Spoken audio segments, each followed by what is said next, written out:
Welcome back to the Genesis live stream for our first panel of the day, communicating the value of life sciences to all stakeholders. With, on one hand, a biotech pharma industry often ranked as the least trusted, and on the other hand, an unprecedented media and public attention deployed in the last 9 months, it felt really right to dedicate an hour of discussion on this important topic that is communication. And who best to lead this discussion than the pharma correspondent for the Sunday Times, Saba Meddings, joined today by a panel of industry experts. But remember, it's also your discussion, so I would encourage you to drop any comment or question you may have in the chat box. So Saba, dear panelists, over to you. Thank you very much. Thanks for having me on. I think first of all, I think it'd be really useful just if everyone would introduce themselves. We want to know a little bit about your background and who the stakeholders are that you are communicating with primarily. Carol, could we start with you? So I've been an NHS oncologist.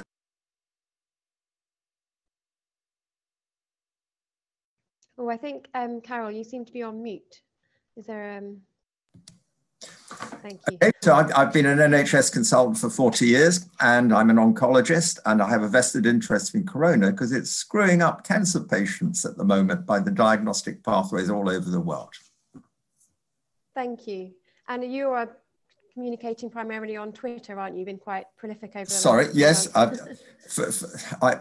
a Twitter novice, and I've taken to it, now have 341,000 followers. Not quite as many as Matt Hancock, but we're nearly there. We're nearly up with him.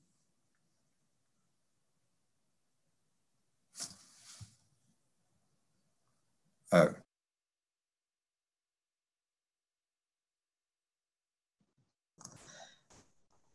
Sorry, I think I had some connection problems there. Lynn, we'll go to you next. Could you sort of answer the question as well, please?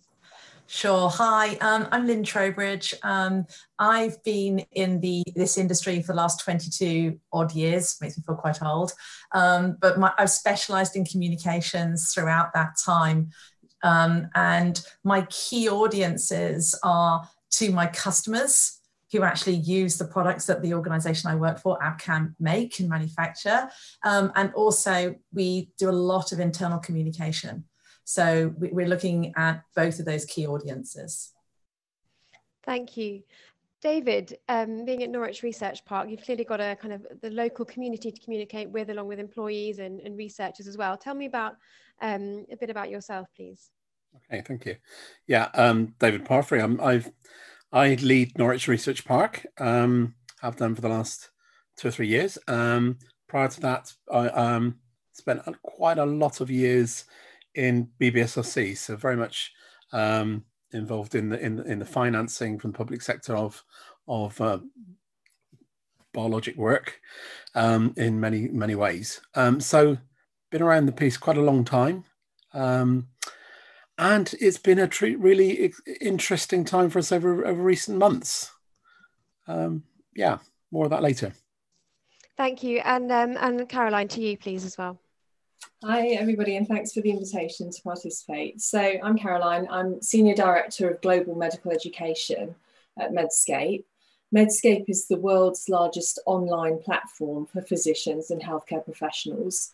But we're also part of the WebMD Health Group, which provides healthcare information to consumers. So as Lynn and I were saying, if you put into Google what's wrong with me, it's more than likely that WebMD Health will come up with the answer for you as a consumer.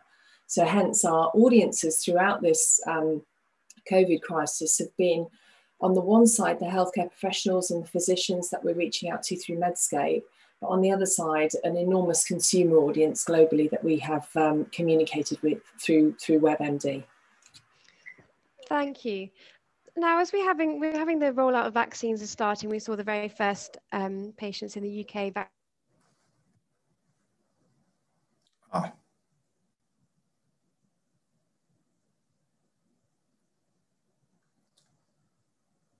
I think she's got communication problems. Saba? She was going to ask me. I know she was going to ask. Tell me about how you've seen your role there. Who are you asking, Saba? Carol, that's to you, please. Thank you. Okay. So basically, the problem with vaccines is that it's not going to go according to plan. It's clear there are going to be problems. There always are. And part of it's logistics. We've not seen great logistics so far in this pandemic in Britain, and we're not going to see them with the vaccine rollout. There's already rows about who's actually responsible for delivery. You have a minister, but ministers can't do anything. They're not going to get out and organize anything. It requires integration of the healthcare, and we don't have good relationships between primary and secondary care, which is a key to this, and community care. Public Health England is being disbanded. So we can expect problems. The other area we're going to expect problems are side effects. They're going to be serious side effects. There'll be deaths. There inevitably are. If you immunize 90-year-olds with a vaccine, 90-year-olds die. Nothing to do with the vaccine, but it'll be attributed to the vaccine. You can see it all coming. The last big vaccination was H1N1, GlaxoSmithKline's product, which has resulted in the beginnings of litigation only 2 years ago with the narcolepsy problem. And that's being settled. 120K is the amount settled for vaccination claims in the UK. No indemnity was given to the manufacturer by government, so they're now having to settle. And the lawyers are sharpening their teeth, ready for the litigation that's inevitably going to follow the coronavirus vaccination system. I'm not anti-vax by any means. I'm going to have it. I'm going to be first in line in the queue. But there's no doubt there are going to be serious logistics issues immediately, and there will be serious side effects beyond anaphylactic reactions, which happened yesterday. There'll be much more serious ones. And communicating that it's still a good thing to be vaccinated is a huge PR challenge for everybody. Remember, pharma doesn't have a good reputation. There's no point kidding ourselves, they do.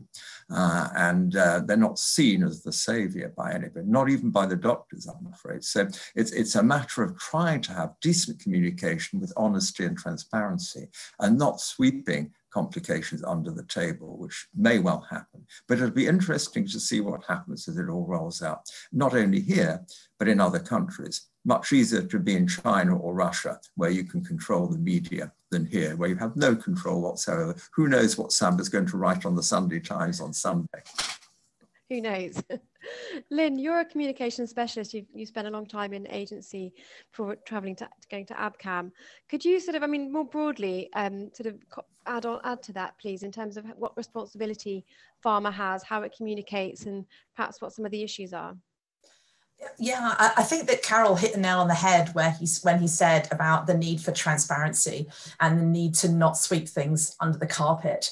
I think, you know, all throughout the sort of the pharma's sort of communication history, where they have not been open is where there's been issues. And I think, you know, if we look to say, if we're really clear and really transparent with what may happen, but it's about managing the expectations. And I think that's the challenge, coupled with the fact that we're educating an entire community who in the past were not interested in the level of detail and the technical elements of what we all do every day. This is the world we live in, and we know the nuance and difference between a vaccine and an antibody, but others don't. And so we're really having to get everybody upskilled to the same level of understanding, and then to be able to manage their expectations, which is a big challenge.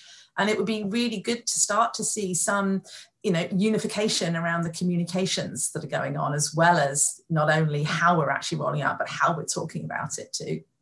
How do you mean? Could you expand on that? When you say unification of the communication, what would an example be for that? Well, I think for me, it would be a case of everybody wants to communicate clearly, but if we all work together, communicate with one voice, then there would hopefully be a better way of getting more traction and actually investing in it in a way that you can actually make a really good impact. And in terms of Medscape, there's clearly a very different audience. What, in terms of sort of following on what Carol and Lynn have said, what are the particular sort of challenges for you? Well, I think that you know, through the COVID crisis, we've seen it as a real responsibility of Medscape to provide balanced information and advice to physicians. And we were lucky in that we were able to respond very, very quickly to the crisis as it started to roll out by publishing guidance and information. Because, you know, back at the beginning of this, I think physicians were almost as confused as consumers about how to respond. They were in crisis mode, they were overwhelmed by the patient load, and by the information coming their way. And this is looming at us right now, again, with the vaccines. So from Medscape's perspective, we're seeking to address this with some really clear, balanced guidelines and guidance in terms of education programs for physicians. All of our programs are what we call independent medical education. So it doesn't matter who's providing the funding. We seek to provide balanced content within those programs. And I think that kind of resource that sort of steps back from, you know, the individual manufacturer, the individual product, and looks at the landscape of vaccines is going to be really important in helping physicians get the information that they need to then roll that out and handle that with the patients who are, you know, desperately worried and seeking information from them. It must have been very difficult early on, given that advice would have been changing almost daily. Could you talk to us a little bit about how you managed that? Yeah, sure. I mean, I think as a global organisation, we have content developers, experts and faculty who we're in touch with across the world. And one thing that we were able to do really quickly was to provide a global view. So we were able to learn from practice in some of the areas that had been affected earlier, such as in Italy, for example, and leverage Italian specialists who knew how to ventilate patients, who knew, you know, how certain practices were working out in the ER, and then disseminate that information out via Medscape. And, you know, we have an audience of 5 million physicians worldwide, so we've got a good reach out.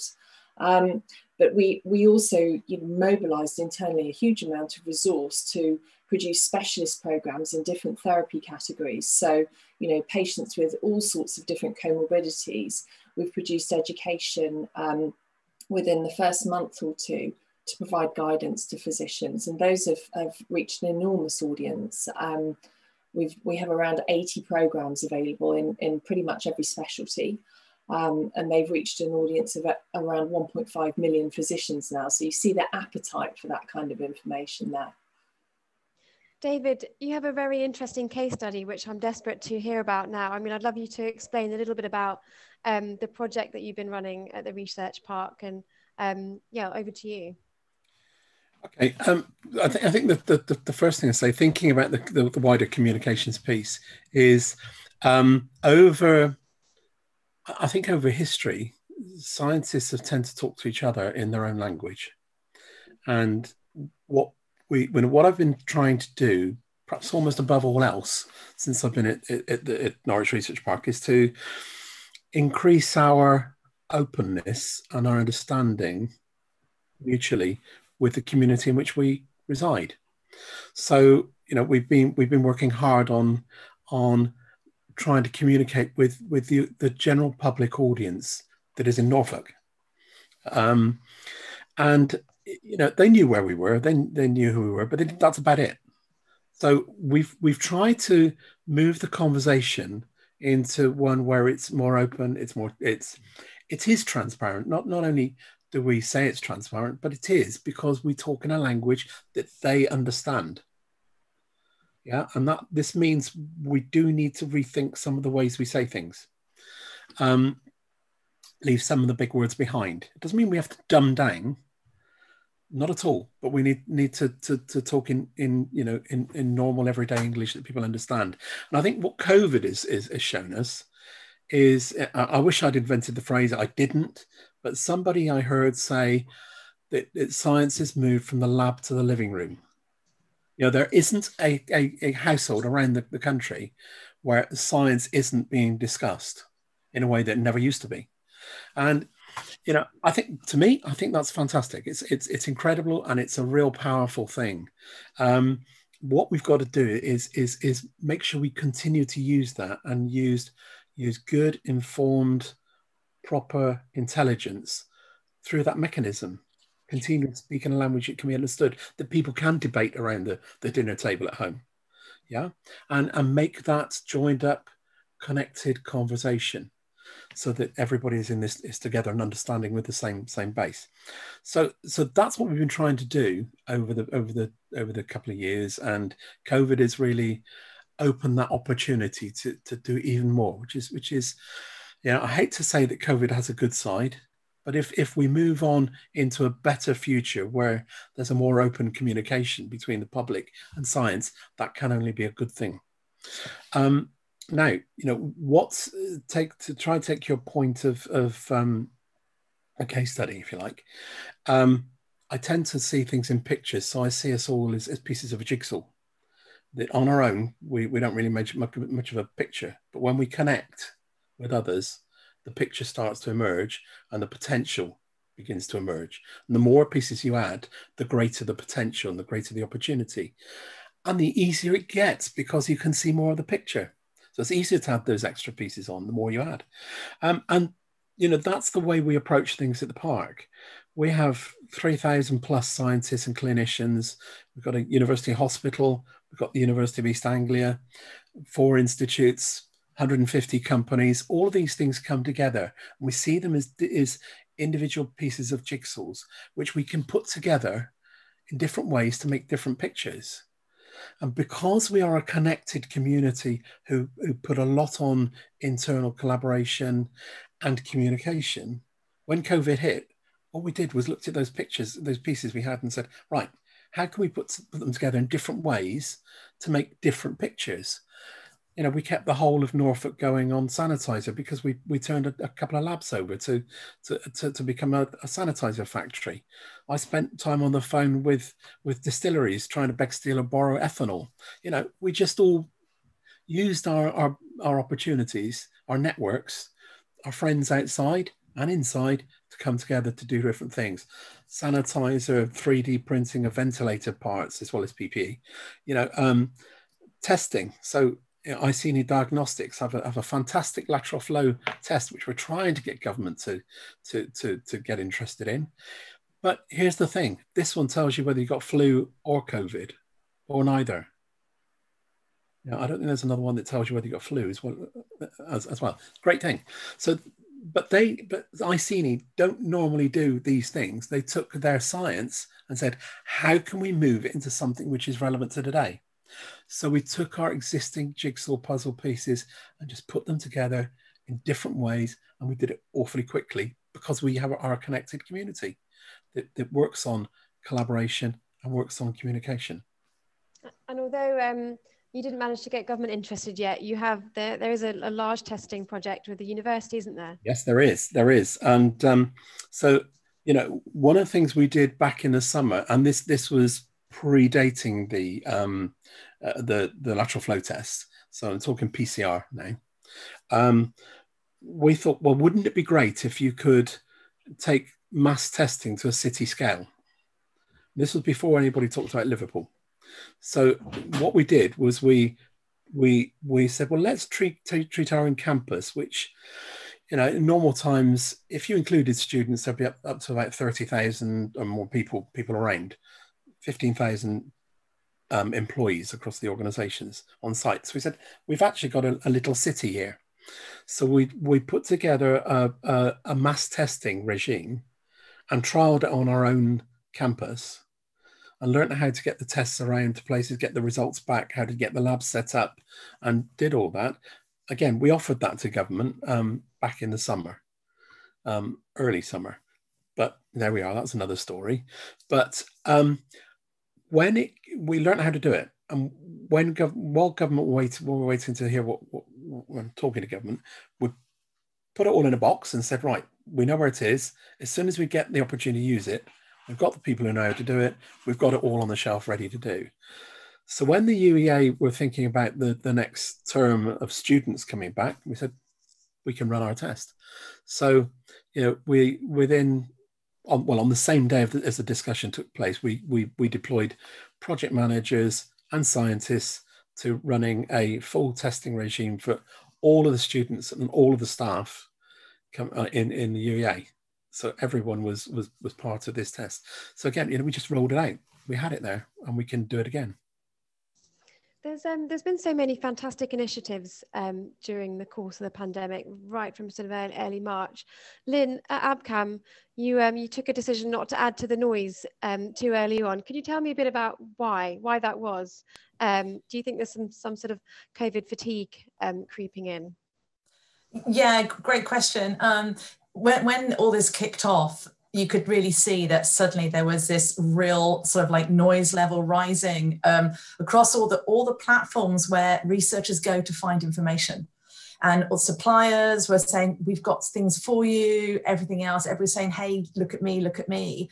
And really, it's tough to find what you really need quickly at the best of times. And when the channels that you're searching for are flooded with this sort of information, it's even more difficult. So we made that strategic decision, say, do you know what, until we've got something of value to add, we will stay quiet. We will not add to the noise. We will only add to the value of the conversation and when there's something to say. Because it's, you know, we decided that we would focus on taking the learnings that we had got as an organization with part of our business being in China and part of it being in the US and part being in Europe. We were in a really interesting situation. We could see what was going on in China, like you were, Caroline, with Italy and the physicians. We saw what was happening in China. We're able to engage those learnings and then move them on to, you know, round the globe as we sort of like followed the pandemic kind of go around. And I think that the other point that you made, David, around this kind of like saying, actually, let's look at the pieces we have and how do we apply them in a more in a clever way to do something different. We exactly did the same thing. We looked at what we had available, say, in our portfolio and went, actually, we could make this a better test by doing these things. So we looked at ourselves internally and went, what could we do to make things easier and better, and had the same approach that you had. And then looked externally to go, where could we add to new and novel groups of folks that were getting together to think about how they could come up with solutions. And that drove us as an organisation into the BIA Antibody Consortium, you know, as having a part in that. And I think that it's really helped us as an organisation really make an impact in the right ways for us. Thank you. Was there part of it sort of early on that you didn't want to, perhaps there was some sort of unethical question about sort of publicising, you know, trying to sort of profit from something that you perhaps weren't so involved in? What are your Yeah, I think we made a decision that, you know, we could have pushed some of the things that we have within our portfolio, but it's like, well, if they're not tried and tested for COVID, then you feel that actually you really want to make sure that you aren't just trying to profit from a really difficult situation. So, you know, you really want to make sure that you're providing the right and valid and relevant tools. Do you feel sort of early on, perhaps there was, you know, I certainly received lots of press releases from many companies with a sort of a COVID angle, and lots of them would get picked up, news stories, you know, news stories written about them, but perhaps that isn't happening now. Do you need to, is there sort of a higher threshold to what makes something sort of newsworthy 9 months on?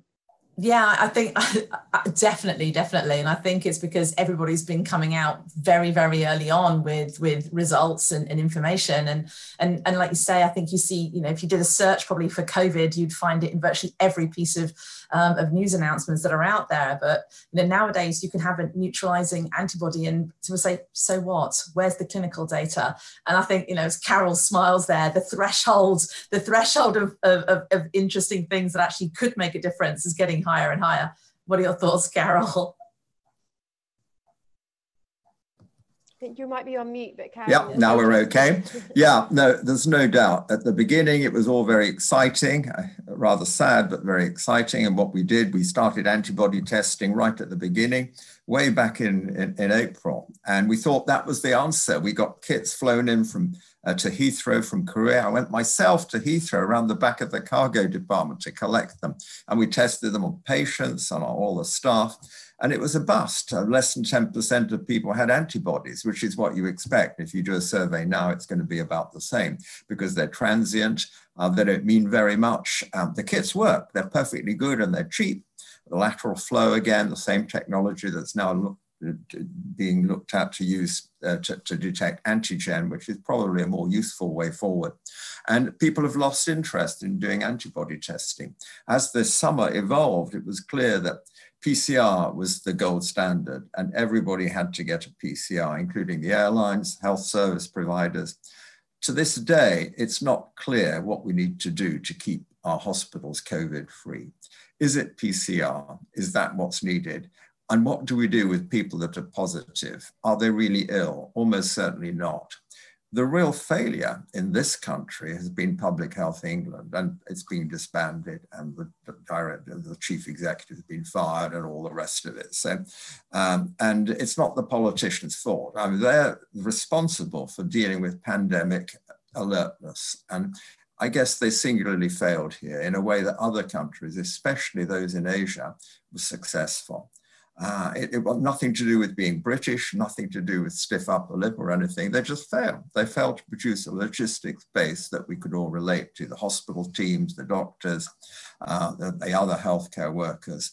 And so we then ended up with the farce of test and trace, which is still a farce. I mean, I was out last night. I was telling Saba at this wonderful restaurant called Hard Rock Cafe with my granddaughter. Dreadful, dreadful music, nice burgers though.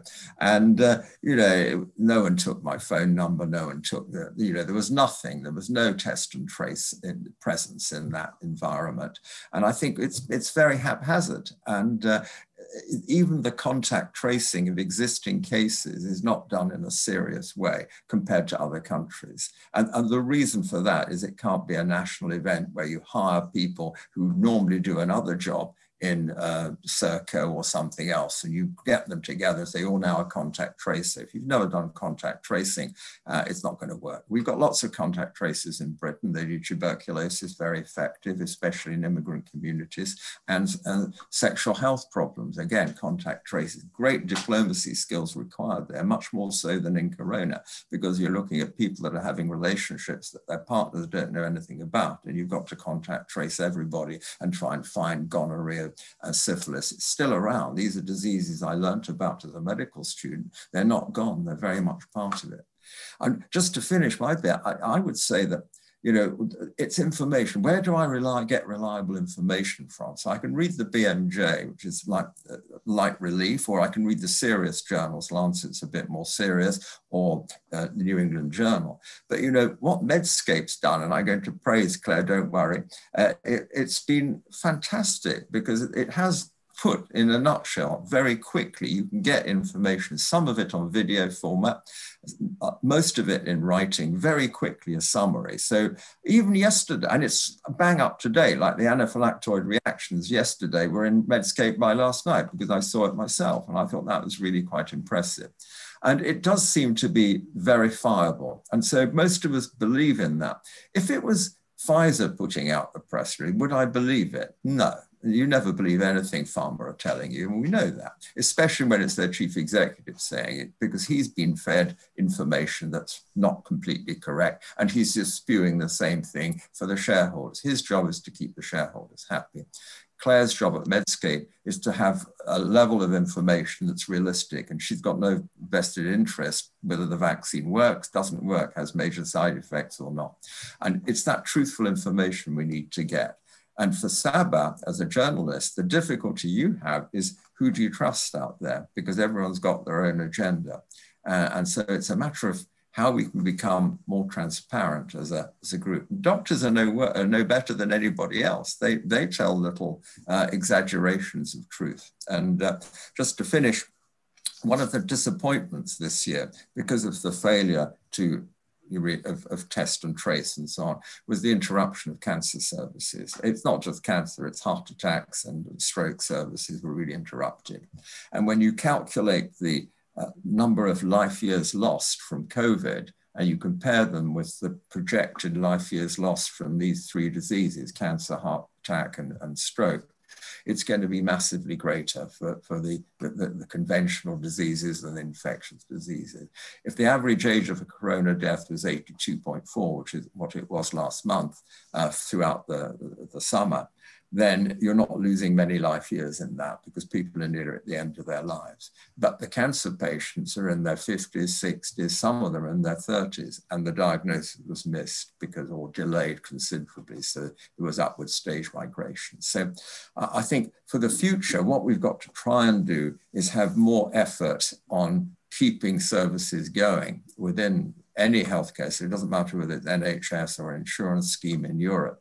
The reason Britain was seriously affected is because we lack capacity. heretofore anything like this. And we know this because in 2016, Operation Cygnus identified that. It was a theoretical exercise for the NHS in Britain, and it showed it. It's still not been published. There's lots of freedom of information requests to get it published, and it would be a disaster for the government if it's published, because it'll show that Jeremy Hunt, when he was the minister way back in 2016, had that on his desk that say they would not cope with another pandemic. So I think there's lots of questions for the future, and the journalists are going to have a field day on this in the next few years, Sabe, including you, I'm sure, how this goes. But as a group here interested in getting biotech into clinical practice, I think, as we've heard, transparency, information, education are clearly important, because as David says, you know, science has come onto the television in the front room in a way that we never had it before. It'll go as soon as life gets more normal again. So we've got to retain the benefits of some of that, the advantages, and not the disadvantages. I want to pick something out you're just talking about there in terms of sort of disinformation. There's obviously a huge amount on social media. What responsibility do people like you, and I guess all of the panel, have to kind of cut through that and provide sort of clear, concise and truthful information? You know, I took part in a discussion program that was Facebook deleted, and then they put it back after 24 hours. And there is this sort of moral censorship going on. And the other thing I know that the anti-vaxxer movement it's like anti-vivisection. These are powerful, these are disturbed people. So some of them are quite mild, but some of them are actually quite disturbed mentally, and they have a belief they destroy, they'd shoot people if they could to prevent vaccination, and it's very difficult. And I've experienced it on Twitter. You get these Twitter storms if you say something, and you know, the people were very disappointed that I was saying, I'm going to have a vaccination. I mean, when it's offered, I'll have it. I think all of us in this video conference would do that. People won't tolerate intolerance, basically. And I think it's of course because civil liberties at stake, because governments all around the world are threatening people. So people feel threatened and they threaten back for things they don't like. So it's a very strange environment. And you know, the mainstream news, the media has sort of tried to take, I mean, I can't see what else you can do. I mean, everyone's rants and raves about the BBC, but what can you do? You've got to take the sort of, it's not like the Russian media taking the party line for the Communist Party. This is, you know, we all have to go down a route. And, you know, it's like, are the problems? I started off with this saying there are going to be problems with the vaccine in the world, but on the whole, the positive benefit is greater than the negative. And so even if a few people die, which they will, we have to go through a vaccination program. And it's exactly the same with comparing cancer and COVID, that COVID is going to kill more older people than cancer. And therefore we have to give a priority value greater to younger people compared to older people. And that's something the NHS does in a covert way. It doesn't do it openly now. We don't have age cutoffs as we did when I was younger, but we certainly do it covertly. And that was what society wants. They don't want us to give 90-year-olds bone marrow transplants for lymphoma because the chances of success are almost zero. And you know, what for when you've only got a year or two to survive anyway, go through all that suffering and pain to do it. So I think what we're going to see as we come out of this, one of the benefits, as David says, is that it focuses the way in which we communicate strategy and the whole business of risk and benefit, whether it's a drug, whether it's a vaccine, whether it's an infection control measure, wearing a mask or washing your hands regularly. I mean, that's so trivial that it seems worth doing. Wearing a mask, you know, no one likes it, but you may as well. It's a reasonable thing to do. And social distancing, which we don't like. But again, it seems reasonable while this is going on. And so I think it's a matter of communication at the highest level. And again, I would say, you know, public health England should have been at the center of communication about this, and they singularly failed to even put a spokesperson forward that was reliable, and it was up to the government to use the medical officer hierarchy in Department of Health rather than Public Health England. In other countries, this one guy was in charge, or woman was in charge of communication. Even the WHO, which I worked for a couple of years in the past, was quite impressive up to a point. And producing Kirko, for example, Dr. Kirko was a very smart communicator about the status of the pandemic. And that's what the public really wanted. And I think we lack that here in Britain. Caroline, can I ask you to step in? I know that Medscape has the a consumer-facing arm, WebMD, and clearly having a huge responsibility in cutting through some of the hype, certainly in America. I mean, I know it's not your main focus, but I'm curious to hear your thoughts on sort of the role it's played. Yeah, sure. So through WebMD Health, as I say, we have this enormous reach out to consumers. And right at the start of the crisis, our Chief Medical Officer, John White, who's ex-FDA, took a really active stance in both reaching out to physicians, but also to consumers via WebMD. So almost daily, he either publishes or produces a short piece which will just address one aspect of COVID for a particular audience. So, over the course of the last week, for example, he's done 3 TV pieces on, the safety of vaccines. He's had a filmed interview with an African-American vaccine volunteer, if you like, to sort of demonstrate to particular communities the willingness to take the vaccine and the safety of it. And I think we've seen that as a huge responsibility as an organisation, to balance and just kind of cut through all the nonsense that's been taking place in terms of discussion. We've tried to work with some very measured opinion leaders. I think the interview partners have been chosen very carefully to make sure that we're not in it for the sensation for this. That's not where we're at. We're in it for balanced healthcare information. And I think there's been some really kind of calm, measured, realistic and sensible communication that's taken place. And it's just in such stark contrast to what the politicians have been coming out with. Some of the times when I've seen them on the BBC, and at the end of a 5-minute interview, I thought, what did they actually say? And, in the case of Matt Hancock, very little is usually the sum of it. Some days he looks pleased, some days he looks bothered by what he's being asked, but ultimately he doesn't say a great deal.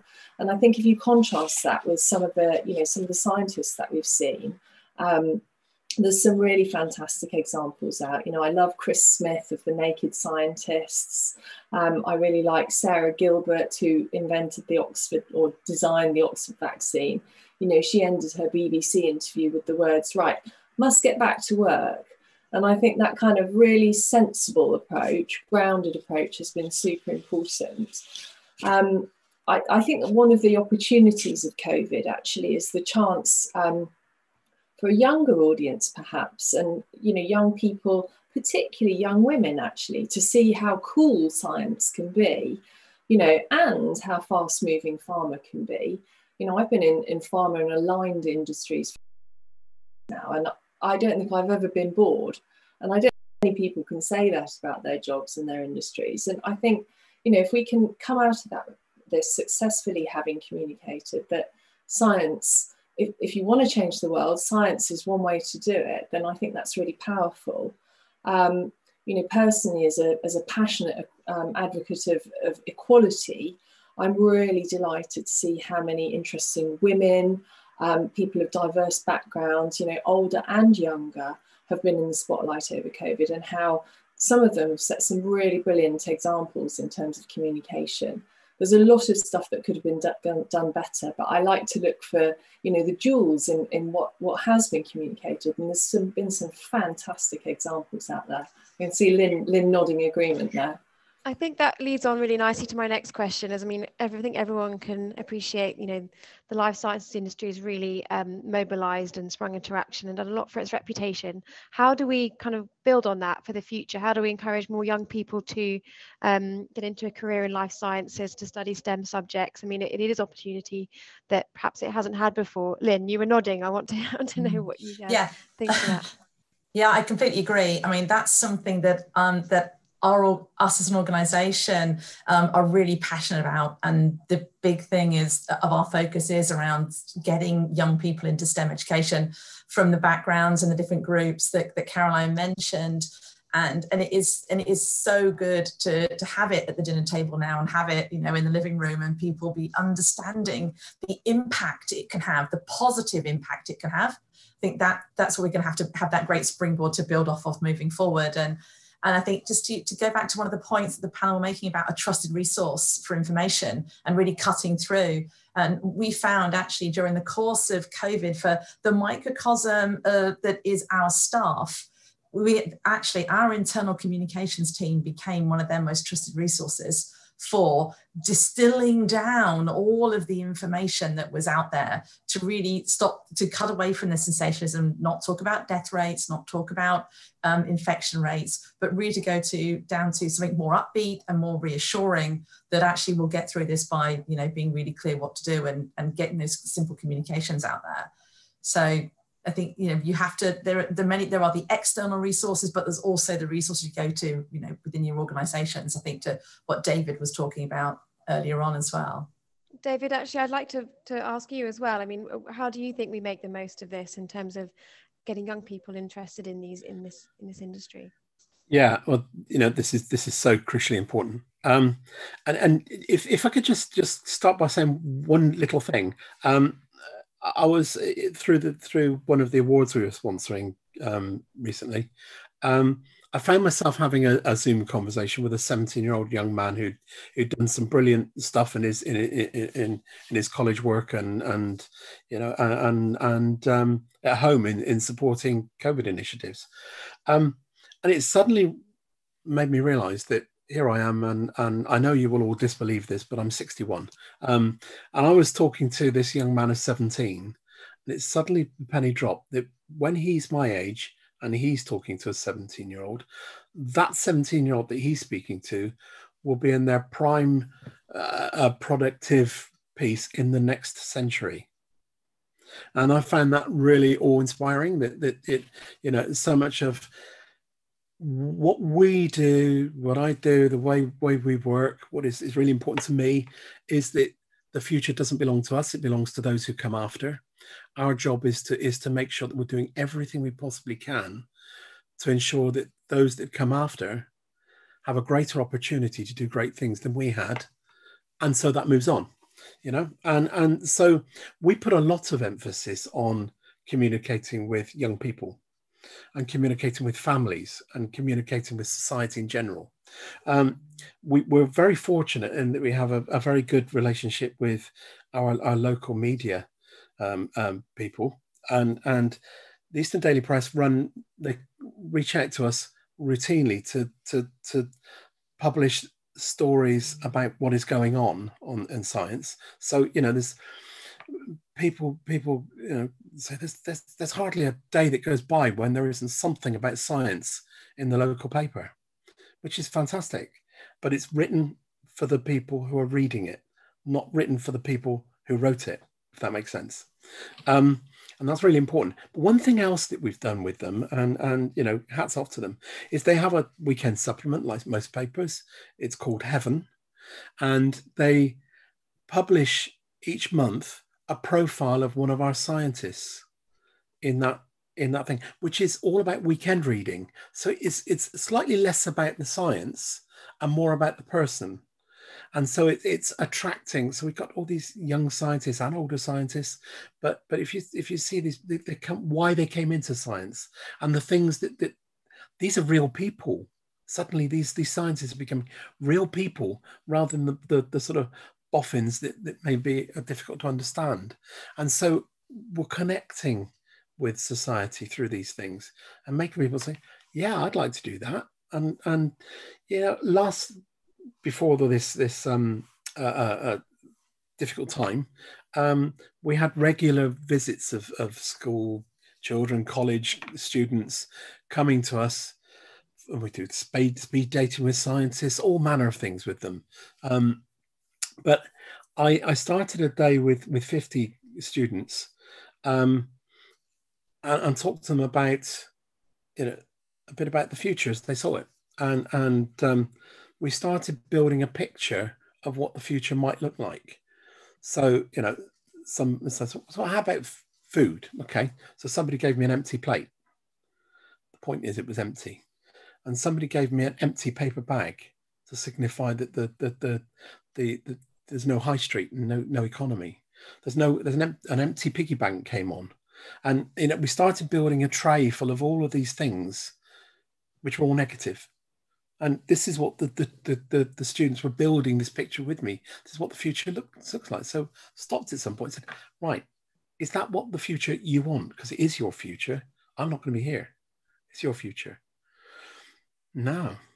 So then we started discussing the empty plate, then the empty bag, the empty piggy bank, all these things, and saying, and I dropped into the conversations, through your day, you're going to meet somebody who's going to tell you some things, a bit more about that.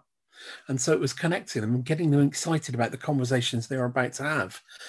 But the importance I tried to get over to them was that actually making that new tray we were building, which was much more attractive, was up to them, not me, because I'm not going to be here.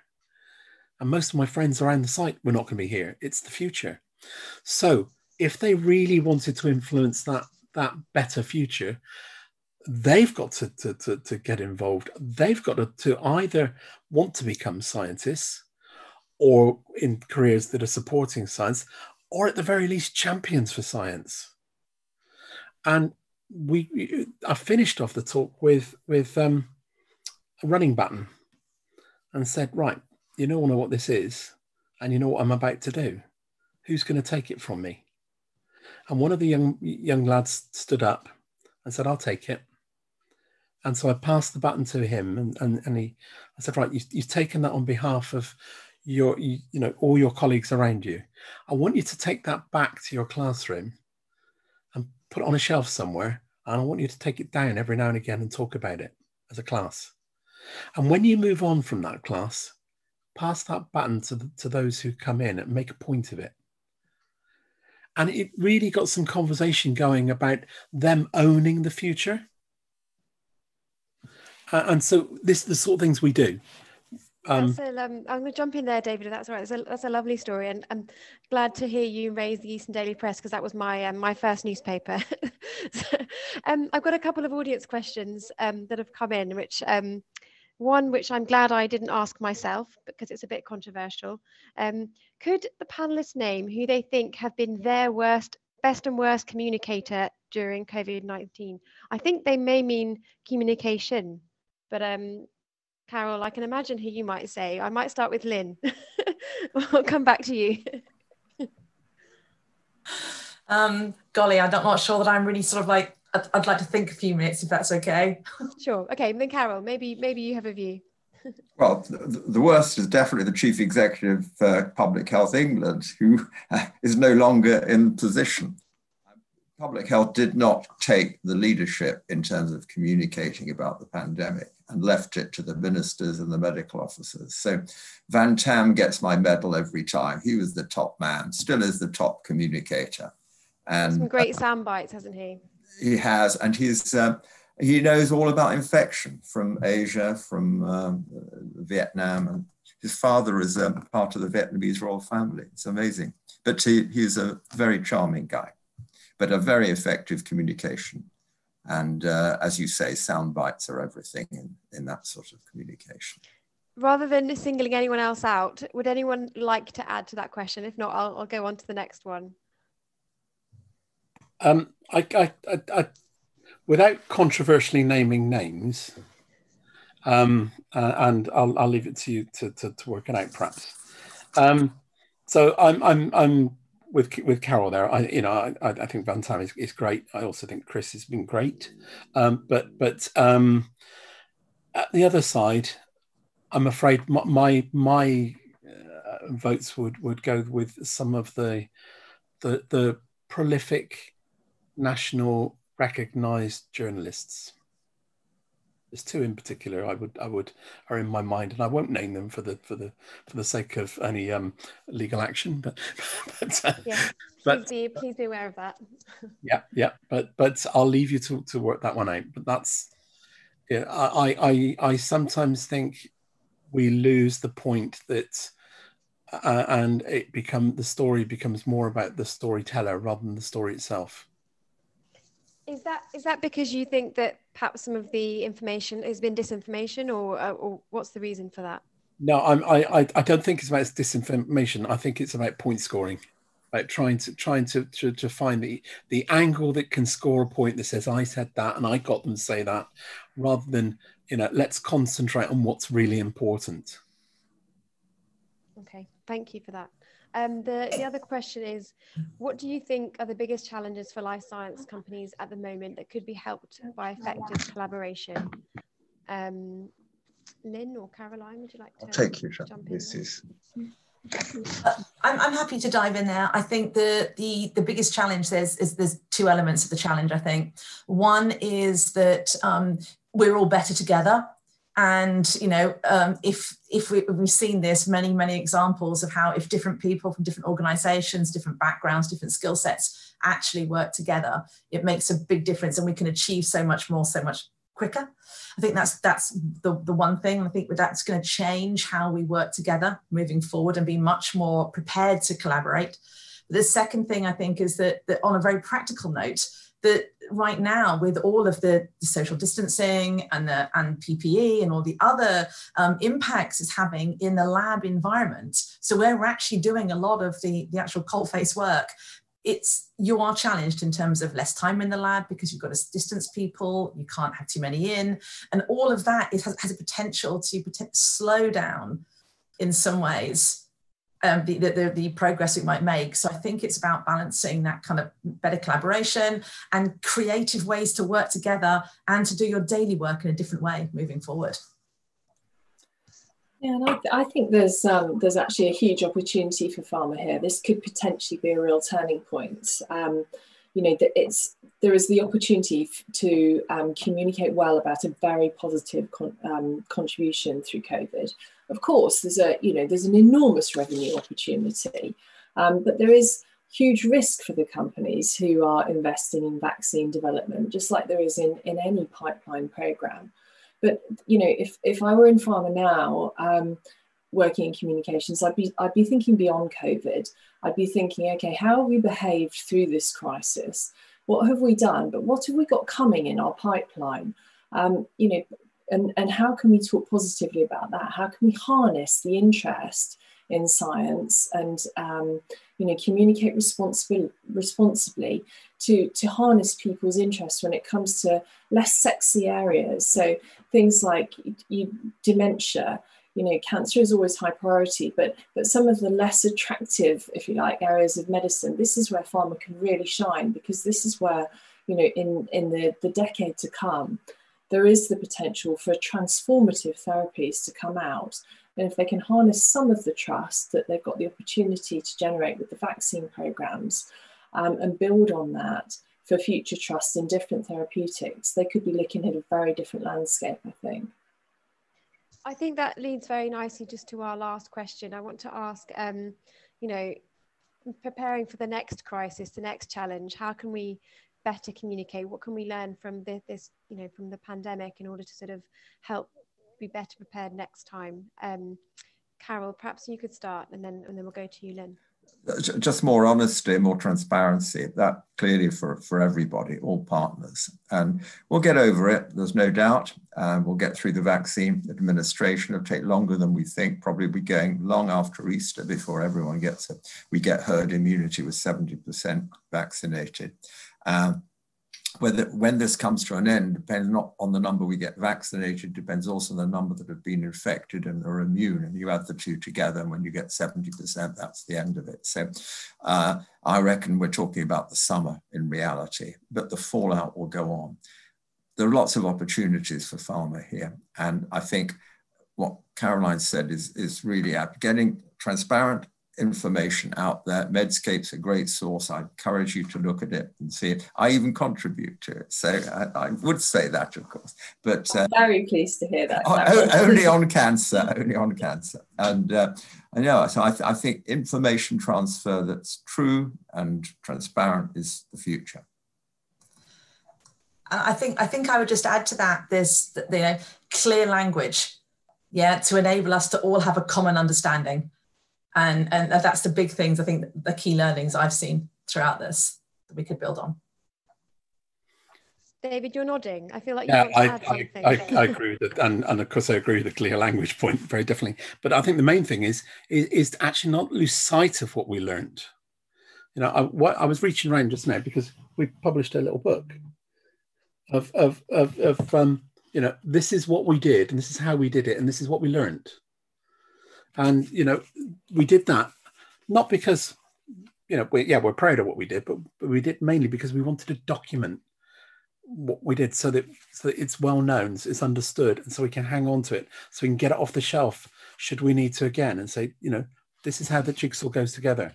So the main thing is for me or one of the main things, along with the communication piece, is hanging on to the learning. Some things went very well. Use them again. Some things would have gone better with the hindsight. So, okay, we got the hindsight now. Re-engineer that back in and make sure we've got that tool set that's ready to go next time. You know, it's awful to in some ways to think there's good things that come out of so you know, such a bad, you know, a time for people. I don't want to undermine the difficulties, but if we move to a better place because of the things we learned in those bad days, then we can do so much better in the future. Thank you. That's a really lovely point to end on. I'm going to hand back to Eileen to wrap up. Thanks very much, everyone. Thank you, Saba, and thank you, panelists, for this really insightful, exciting discussion. Thank you all for watching and bearing with us. I think today the god of the internet, if it exists, is not really with us. So I had to do a very short break, but I've seen lots of really good comments in the chat box and some questions. So thank you for contributing to that. And already said that, but thank you again, panelists. I think we couldn't run that without you. So your expertise is crucial. I just wanted to do the usual, that's now time for break. So of course you can take a proper break, but you also have other functions on the event app, including networking with delegates. So just clicking on them and initiating discussion, organizing one-to-one meetings, or watching some of the on-demand content, including the BioNews Round Award finalist video to then make your choice for the winner to be announced tonight. So we should be back now in half an hour for the lunch discussion around has COVID-19 made it easier or harder for biotech startups to be created. And thank you again for watching, and thank you for this panel. Thank you, Saba.